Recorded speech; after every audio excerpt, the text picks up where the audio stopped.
Ich glaube, das ganze Gebiet, also wir sprechen hier von Vitamin D-Messen zu Hause, oder beim einzelnen Kunden, bei der Patientin zu Hause. Ich glaube, das ganze Gebiet von Home Diagnostics ist sehr interessant, insbesondere aus einer Kunden- und Patientenperspektive.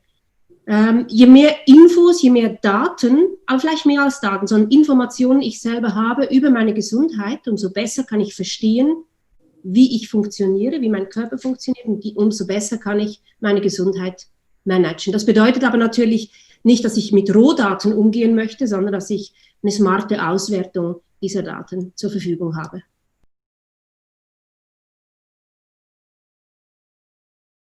Wenn wir über CED-Patienten sprechen, dann haben wir es mit Expertinnen und Experten zu tun. Also ich meine Experten im Haben dieser Krankheit, im Umgang mit dieser Krankheit.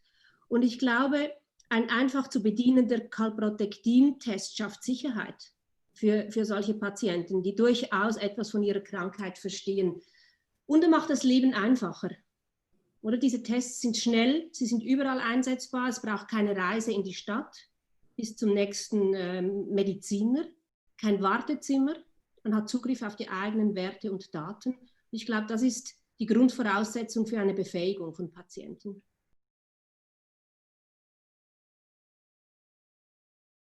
Wenn dieses quantitative Messergebnis wirklich valide ist und vergleichbar ist mit normalen, handelsüblichen Standards, medizinischen Standards, dann bietet es in erster Linie Sicherheit.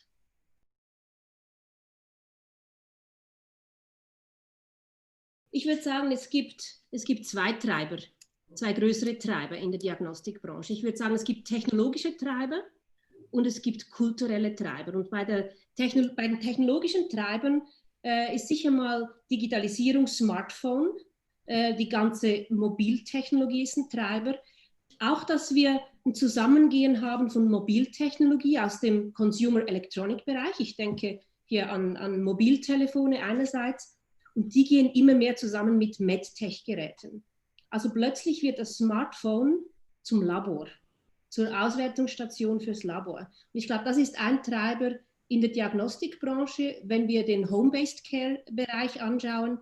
Und natürlich ist Digitalisierung und Technologie grundsätzlich ein Treiber, wenn es um Datenauswertung, um Prozesse und so weiter geht. Und der zweite Treiber, glaube ich, fast noch interessanter, ist der Kulturwandel.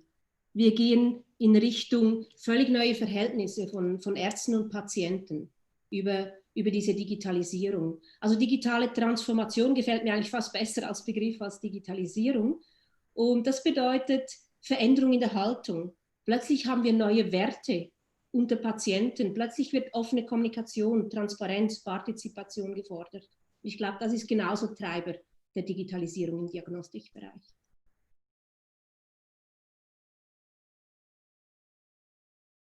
Das kann ja keine ernsthafte Frage sein.